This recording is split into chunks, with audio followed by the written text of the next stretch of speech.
자, 우리 애기들 간식 먹으니까 엄마들은 공부할게요. 자, 기도 먼저 하고서 공부할까요? 믿음, 소망, 사랑.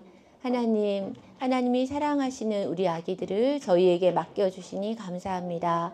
엄마 되고 아빠 된 저희에게 하나님께서 지혜와 은혜를 베풀어 주셔서 하나님이 기뻐하시는 뜻대로 이 아이들을 잘 양육할 수 있도록 저희를 인도하여 주세요. 이 시간 함께 공부하기 원합니다. 이 시간 임재하여 주셔서 주님 저희에게 깨닫는 은혜를 허락하여 주세요. 예수님 이름으로 기도드립니다. 아멘. 어쩜 이렇게 예쁘게 저를 쳐다봐요, 애기가. 자, 오늘 질문이 6가지라서 조금 많아요. 앞에 화면에서 질문들을 조금 확인하고 갈까요? 저도 좀 같이 읽을게요. 첫 번째 질문입니다. 아이가 작년 여름부터 배변 훈련을 하고 있습니다. 말은 잘하지만 배변에 관련해서 쉬마렵다, 응가마렵다라는 말을 전혀 하지 않았는데 올해 들어서 이야기를 해주더라고요. 집에서는 거의 90% 이상 실수하지 않고 화장실에 가서 배변을 합니다. 집에서도 잘해서 2월부터 어린이집에서도 팬티를 입고 등원을 했습니다. 설 전까지 어린이집에서도 잘했었는데 연휴가 지나고 다시 등원을 하면서 계속 실수를 합니다. 결국 선생님께서 다시 기저귀를 입고 아이가 말을 해줄 때까지 기다리자고 하시더라고요. 어린이집에서 적응할 시간이 필요한 걸까요? 이런 일도 있습니다. 어린이집에서 선생님께서 점심 준비를 하고 있었는데 아이가 뭐 하나 봤더니 교구장 뒤에서 쉬를 하고 응가까지 해버렸다고 합니다. 집에서는 전혀 보이지 않는 모습이고 어린이집에서도 처음 있었던 일이었습니다. 어떤 날은 어린이집에서 가서 하원할 때까지 소변을 한 번도 보지 않고 오는 날도 있었습니다. 네. 자, 오늘 질문이 6개라서 조금 짧게 할게요. 지난번에 제가 설명을 많이 하려다 보니까 대답을 다 못했어요. 자, 먼저 여러 가지 원인이 있는데 다는 말 못하고요. 제일 흔한 원인 말씀드리겠습니다. 퇴행일 가능성이 높아요. 퇴행일 가능성. 어떤 때 퇴행이 일어날까요? 불안할 때, 긴장되었을 때, 낯설 때 퇴행이 일어납니다. 우리는 퇴행 그러면 동생 태어날 때 퇴행이 일어난다 생각하죠. 자, 그걸 조금 바꿔볼게요. 동생이 태어날 때 애들이 불안해지고 긴장되고 환경이 낯설어져요. 그래서 동생이 태어날 때가 아니어도 낯설어지면 불안해지면 퇴행이 일어납니다. 근데 어린이집이 뭐가 낯설어요? 이런 생각 드시죠? 자, 이 아이들 앞으로 키우시면서 유치원 보내시고 초등학교 보내보세요. 무슨 일이 있냐면 잘하던 아이가 연휴가 끝나면 유치원 가기 싫어해요. 잘하던 아이가 방학이 끝나갈 때쯤 막 배 아프다고 그러는 초등학생들도 있어요. 학교 잘 다니던 애들입니다. 뭐냐면 연휴, 방학, 또 여름 휴가도 그래요. 또 언제도 그러냐면 아이들이 오래 아프면 엄마들이 이렇게 보호하시잖아요. 조금 더. 그러고 나도 그래요. 그래서 그런 특별한 보호 아래 있다가 엄마라는 안전한 환경에 있다가 다시 바깥 세상으로 나갈 때 아이들이 느끼는 게 불안, 긴장, 낯설음이에요. 그럼 아이들은 이거를 말로 하면 되는데 아직 감정 표현이 발달하지 않았죠. 그러니까 감정이 뭐로 나올까요? 행동으로 나옵니다. 그 행동이 칭얼거린다든지 다시 젖병을 빤다든지 혀 짧은 소리를 한다든지 소변, 대변을 못 가린다든지 라는 퇴행으로 나와요. 그럼 어떻게 하면 될까요? 일단 그런 때는 관심과 돌봄이 많이 필요해요. 그런데 주의사항이 있습니다. 퇴행 행동 자체에 관심과 돌봄을 주시면 안 돼요.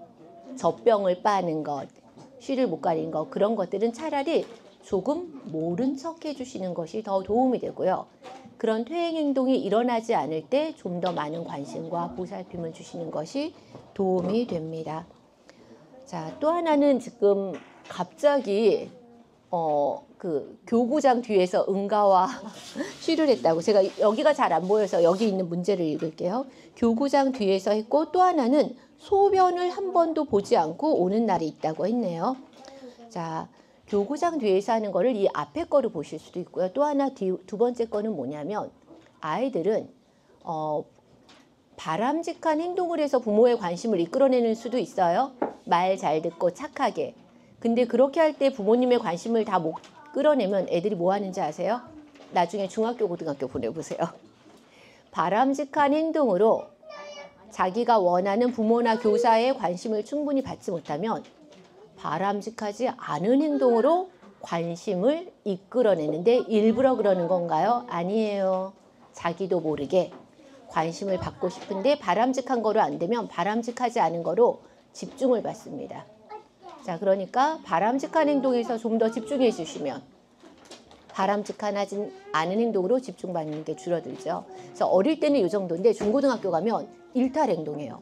친구 거 뺏고 훔치고 때리고 그럼 평소에 관심 없던 엄마 아빠가 너 왜 그러니 하면서 부정적 관심도 관심이다. 한 번만 따라 하실래요? 부정적 관심도 관심이다. 근데 부정적 관심을 자꾸 보여주시면 문제가 뭐냐면 긍정적 행동으로 관심을 유발하는 것을 학습하지 못해서 부정적 관심으로 이렇게 부정적 행동으로 부모와 교사의 관심을 얻는 것을 학습해 버리는 위험성이 있다는 거 기억하셔야 됩니다. 자, 그리고 아이가 이제 소변을 참았다고 하죠. 소변을 참는 게 크게 두 가지가 있는데요. 너무 지금 하는 일에 집중을 하는 애들이 소변을 참아요. 근데 지금 하는 일이 즐거워요. 재밌어요. 이 즐거움을 중간에 스탑시켜야 되는데 그 즐거움을 스탑시키는 거를 아직 할 줄 모르는 거예요. 그럴 땐 어떻게 하면 될까요? 아, 맛있구나. 우리 쉬하고 와서 또 먹자. 재밌겠다. 우리 쉬하고 와서 또 하자. 그래서 즐거움을 스탑시키고 생리적인 것을 해결하는 것을 가르치셔야 되고요. 근데 즐거움 때문이 아니어도 쉬를 안 하는 애들이 있어요. 뭐냐면 낯선 것. 아까 제가 이제 방학이나 이런 거 하고 오면 애들이 낯설어 한다고 그랬죠. 불안과 긴장과 불편함. 이것 때문에 가만히 있는 경우도 있어요. 그래서 그런 것들이 이유일 수 있습니다. 자, 두 번째 질문 봅니다. 미운 4살에 진입했어요. 어디 가자, 옷 입자, 치카하자, 씻고서 놀자, 잠 좀 자자, 밥 먹자, 앉아서 먹어라, 뛰지 말자. 하루 종일 잔소리만 하는 느낌입니다. 당연히 말도 훨씬 안 듣고 한쪽 귀로 흘려버립니다. 이때를 잘 보내야 한다고 하는데 매일 단련의 시간입니다.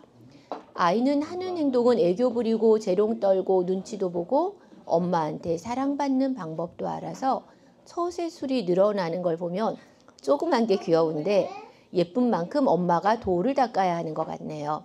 어떤 마음으로 어떻게 해야 부딪히지 않고 서로 짜증내지 않고 해야 하는 것들을 해나가며 지혜롭게 할 수 있을지 조언이 필요합니다. 자, 미운 4살, 이거 지금 만 3세라는 거죠. 자, 이제 뭐죠? 나예요. 자아. 내가 누군지 알겠어요. 나예요. 자, 나가 생겼다는 건 뭐죠? 나도 뭐가 있다? 생각이 있다. 나도 뭐가 있다? 감정이 있다. 나도 뭐를 할 수 있다? 선택을 할 수 있다. 누구 맘대로? 내 맘대로. 그래서 이제 엄마와 분리되면서 흔히 일어나는 일입니다. 그런데 엄마들이 키우시다 보면 저 집 아이는 아닌데 안 그런데 우리 큰애는 안 그런데 왜 얘는 더 심할까요? 이런 생각 드시죠? 자, 저 집 아이는요. 새로운 것을 추구하는 자극 추구가 낮아요. 저 집 아이는요. 낯선 거를 해보고 싶어하는 자극 추구가 낮아요. 그리고 저 집 아이는요. 엄마의 처벌을 피하고 싶은 위험 회피가 높아요. 그런 애들은 똑같은 만 3살인데 훨씬 말을 잘 들어요. 근데 우리 집 아이는 새로운 거를 더 해보고 싶고요.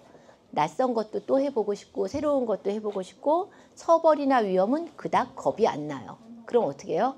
내 생각, 내 고집을 밀어붙이는 게 훨씬 쉬워져요. 네, 기억하시죠? 위험 회피나 자극 추구 같은 기질은 더 좋거나 더 나쁜 게 없습니다. 그러니까 저 집 엄마는 애를 잘 키우고 나는 못 키우나 이렇게 생각하실 일은 아니고요. 물론 그런 게 있을 수도 있겠지만 보통 아이의 차이가 커요. 큰애와 둘째의 차이가 큽니다. 그래서 이 아이가 그렇구나. 그런데 만약 자극 추구 중에서 무슨 자극 추구가 있냐면 부모님의 관심을 받고자 하는 그것, 이제 보상을 받는 건데 그 보상이 부모님의 관심이라는 보상이 이 나이 때는 굉장히 큰 보상이에요. 근데 아이가 어디 가자, 옷 입자, 치카하자, 씻고 놀자 이런 얘기를 할 때 부모님이 평소랑 비슷한 관심을 주면 좋은데 평소보다 관심이 많이 가요.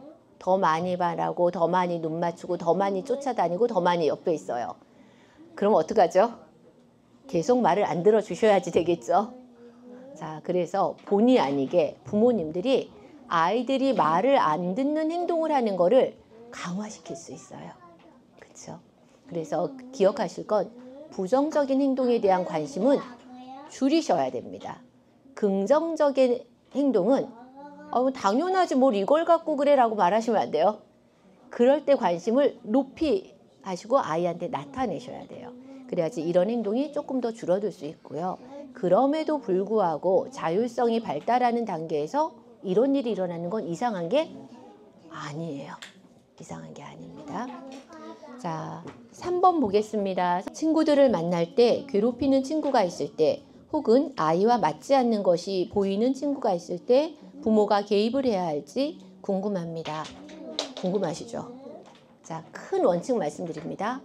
많이 위험하지 않다면, 크게 다치는 것이 아니라면 개입은 안 하는 것이 좋습니다. 근데 너무 위험하면 개입하셔야 되겠죠. 그렇죠? 자, 왜 그러냐면 개입을 하면 할수록 뭐가 증가해요? 의존성이 증가합니다. 의존성이 증가한다는 것은 뭐가 발달하지 않는다는 걸까요? 아이의 자율성이 발달하지 않아요. 자율성은 왜 중요하냐면 이 아이가 가지고 있는 기질 있죠. 그 기질이 가진 장점이 드러나려면 자율성이 발달해야 돼요. 근데 부모님이 계속 개입을 하시면 의존성이 발달하면서 자율성 발달이 안 돼요. 그러니까 아주 위험하지 않으면 안 하시는 게 좋은데 이때도 느끼실 거예요. 부모님이 개입을 하지 않아도 아이들이 얼마나 많이 다른지. 그래서 계속해서 우리 아이가 다른 아이와 다르다라는 거를 기억하셔야 됩니다. 제가 오늘 말미에 그 말을 조금 드리도록 하겠습니다. 자, 네 번째 보도록 하죠. 네 번째 질문입니다. 어린이집 하원 후에 놀이터에서 친구들하고 자주 노는데 실수로 친구를 때렸습니다. 친구에게 사과를 하라고 했는데 사과하지 않고 가만히 있어요. 실수라도 친구를 때리면 사과해야 하는 것이라고 이야기를 하는데 제 앞에서 연습하고 다시 친구 앞에 가면 다시 가만히 있습니다. 놀잇감을 가지고 가서 친구들과 같이 놀려고 했는데 친구가 가지고 가면 그 장난감을 가지고 놀겠다며 때를 씁니다. 사과를 시켜야 할 때 안 한다고 할 때는 어떻게 해야 하는지 놀잇감을 사이좋게 가지고 놀았으면 하는데 어떻게 해야 할지 궁금합니다. 네. 자, 우리가 뭔가 가르치거나 야단쳐야 될 때 공식 아닌 공식이 있어서 제가 몇 번 말씀드렸는데 기억하시나요? 1번. 그 아이가 느끼는 감정을 공감부터 해주셔야 돼요. 자, 아이들이 왜 무덤도 핑계가 있죠? 아이들도 이유가 있습니다. 그런데 내 이유를 누가 알아줘요? 엄마 아빠가 알아줘야 돼요. 왜냐면 아이들은 자기가 그렇게 한 이유를 설명할 수 없어요. 설명할 수 있으면 다 컸죠. 그리고 그렇게 할 때 자기 기분을 설명할 수 없어요. 근데 엄마가 사과만 하래요. 미안해만 하래요. 일단 아이 마음을 읽어주셔야 돼요. 보통 아이들은 어떤 마음이냐면 케이스 바이 케이스겠지만 내 마음은 알아주지 않고 미안해 라고 하는 엄마한테 서운함이 있어요. 물론 애기들이 서운함이라는 단어를 아는 건 아닙니다. 그냥 서운함이라는 감정이 느껴지는 거예요. 또 하나는 억울함이 있어요. 물론 억울함이라는 단어를 아는 건 아니지만 억울하는 감정이 느껴져요.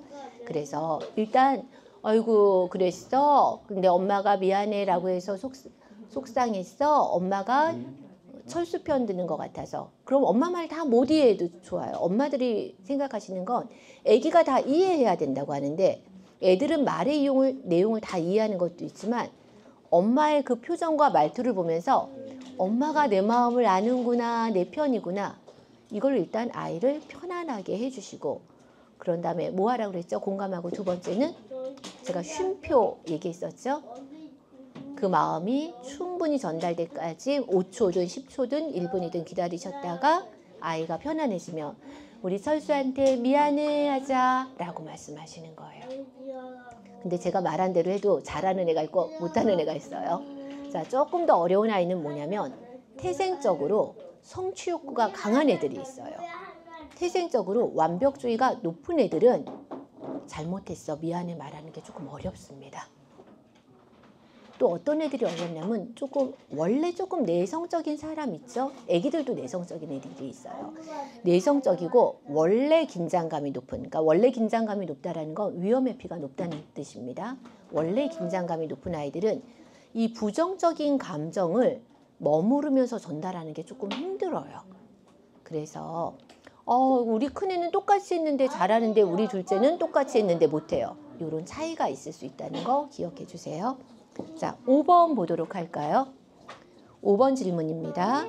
만 3세 아이에게 양보하는 것, 나누는 것을 어떻게 가르치면 좋을까요? 일단 만 3세가 양보를 잘 할 수 있을까요? 어렵습니다. 왜냐하면 이때는 자기 주장이 강해지는 시기고요. 아직 타인보다는 자기의 세상이 더 보이고 타인의 세상이 아직 잘 안 보여요. 그렇죠?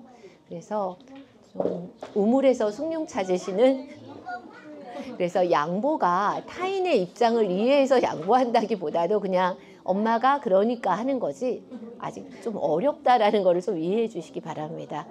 그렇지, 이렇게 말하지만 우리가 똑같은 2살, 똑같은 3살이라도 애들이 다른 거 아시죠? 되는 아이들이 있기는 합니다. 자, 그래서 무조건 양보를 하시지 않고요. 조금 갈등을 하도록 내버려 두셔도 돼요. 갈등을 해야지 뭐를 배울까요? 갈등을 처리하는 능력을 배울 수 있습니다. 그러니까 항상 너무 크면 안 되지만 사소한 거는 좀 내버려 두세요.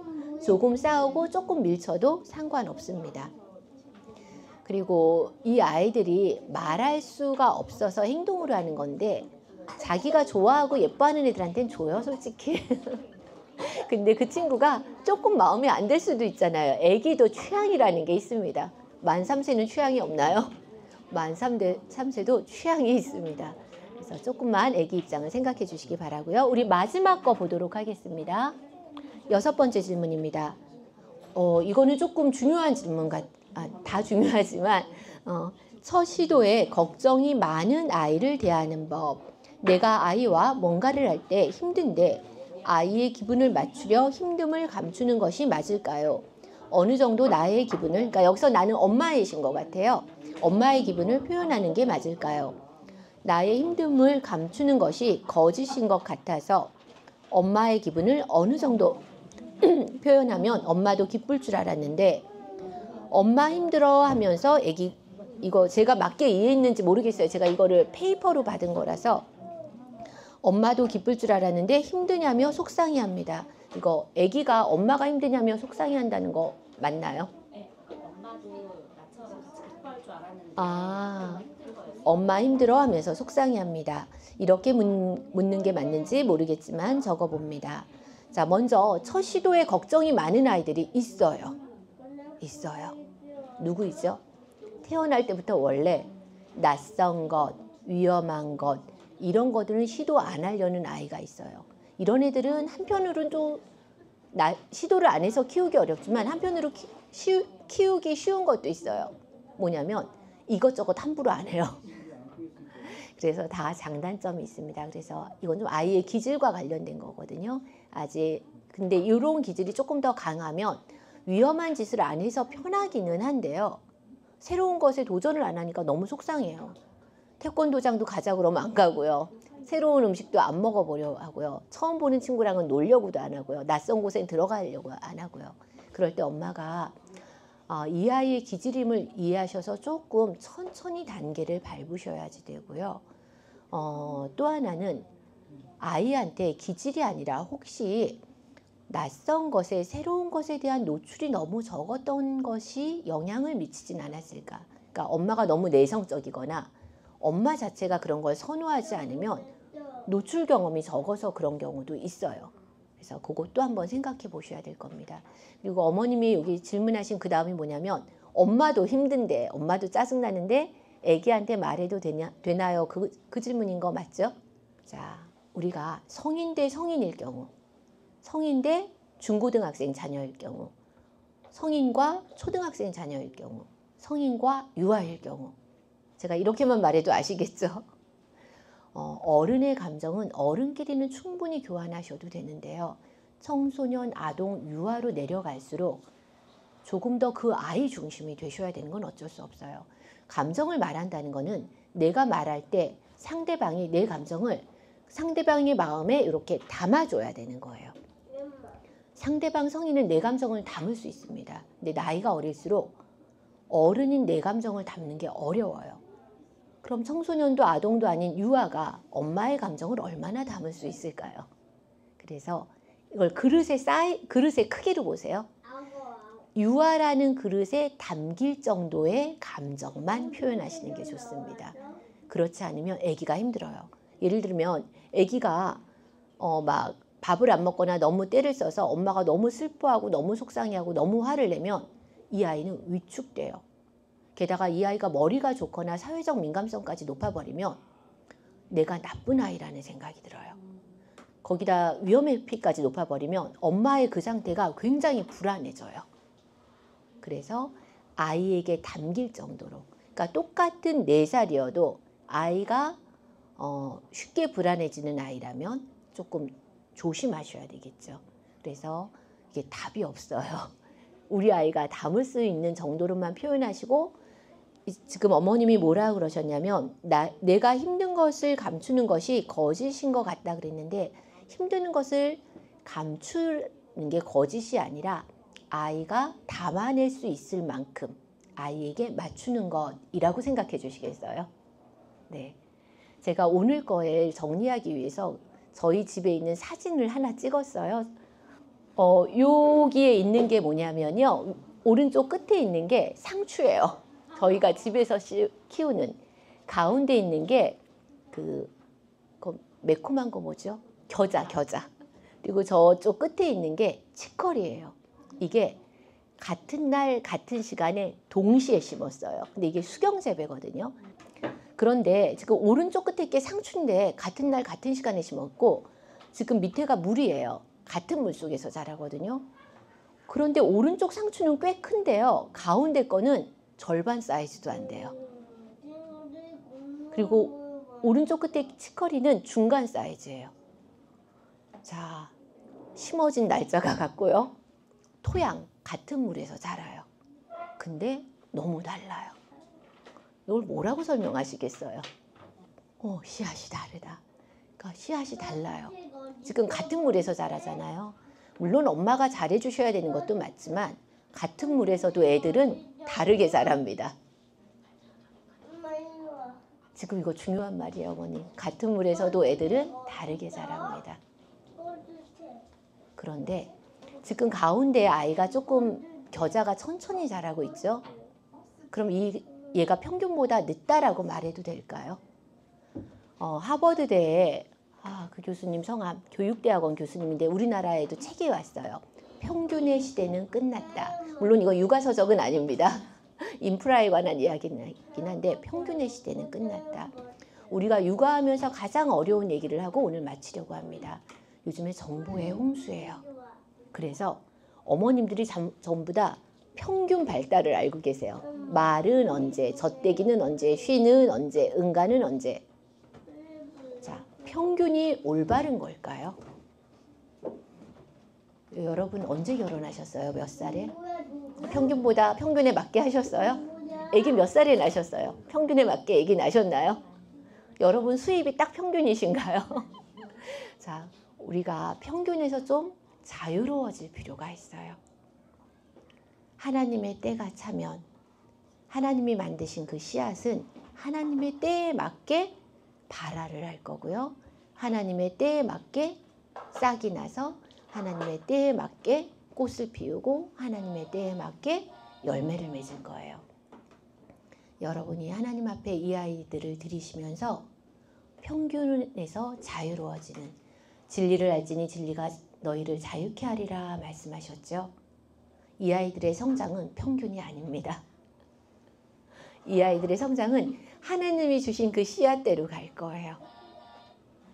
하나님 앞에서 자유를 얻으시는 어머니 아버님이 되시기 원합니다.